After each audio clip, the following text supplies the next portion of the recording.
G'day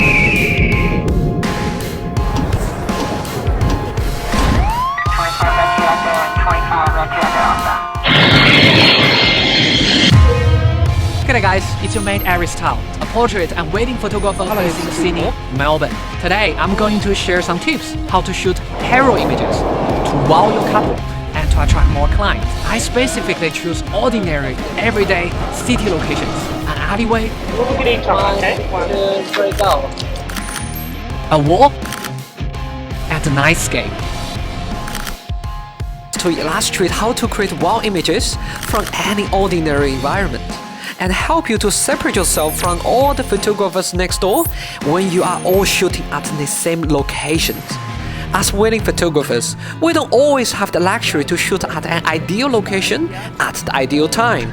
During a wedding, I may only have a busy street that I can work with. This image was taken only using natural light. It isn't bad, but it's definitely not amazing. The sky in the background is overexposed, and the straight background is too busy. So let's create an amazing image from this ordinary environment. Underexpose the image to retain the highlight. By getting down low and shooting upward, I can use the dress to block the distractions in the background.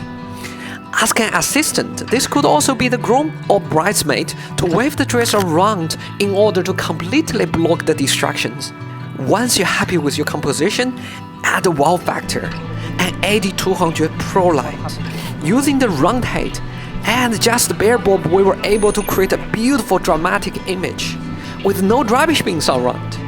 I use IAF so that I can place the camera on the ground to have an extremely low angle without having to look into the viewfinder. Customer would love this image. I would stop right here if I only have 5 minutes to shoot.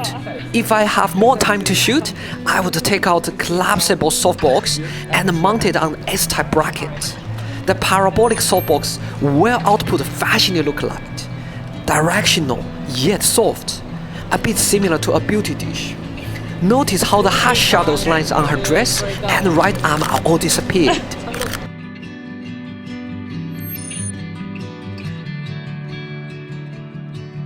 Every wedding photographer must have shot in front of a wall at their weddings. It could be brick, wood, antique, in this case modern.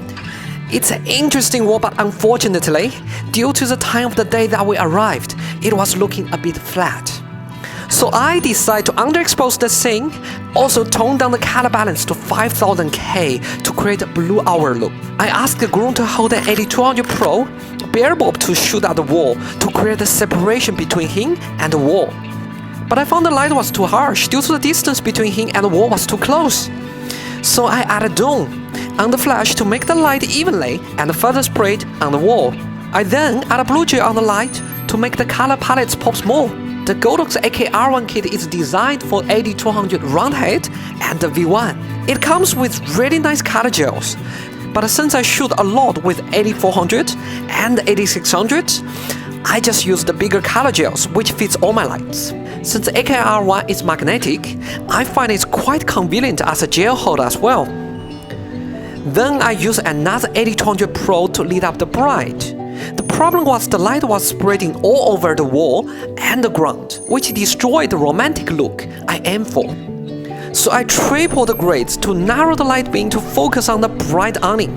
The image looks quite good already.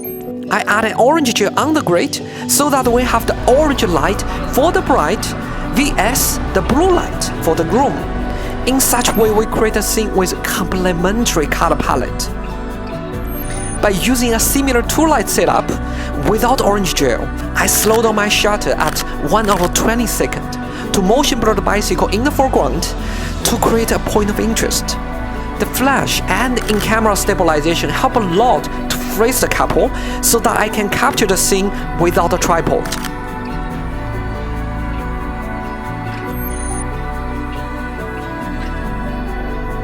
The light has gone, and like most wedding receptions, there isn't a lot of light to work with. As usual, I start with ambient light and realize that the bride's face is too dark. So I then bounce an on-camera V1 against the wall as a quick solution if we only have 60 seconds to get a shot done. Then plan B. If I have 10 minutes to do the shoot, I would use the off-camera flash. Realizing the light is too flat, I added a parabolic softbox and placed the light 45 degrees on the camera right. Ooh la la! A bridal portrait is completed. And then the couple shot. If I keep the light where it was, the groom's face would be completely under shadow. So I placed the light right above the couple's head to mimic a street lamp, which lights up both of their faces. After that, I decide to try something crazy by adding double green gel to the light. With custom white balance, the couple's skin tone is kept about the same. The background color will be added in a lot of magentas, which is the opposite side of the green, mixed with the original yellowish bokeh, the white balance, and the whole scene turns into romantic warm golden red color. Then the final step is emotion. I want to capture a genuine moment, so that I ask my couple to keep on interacting with each other with silly jokes. Thanks to IAF plus flash, even when they are constantly moving, the couple is perfectly sharp, even when I'm wide open at f1.4 at 1/52. Natural light itself can be beautiful, but with a cup of light in your bag, isn't that awesome to create your own unique signature images, to wow your clients, and to distinguish yourself from everyone else?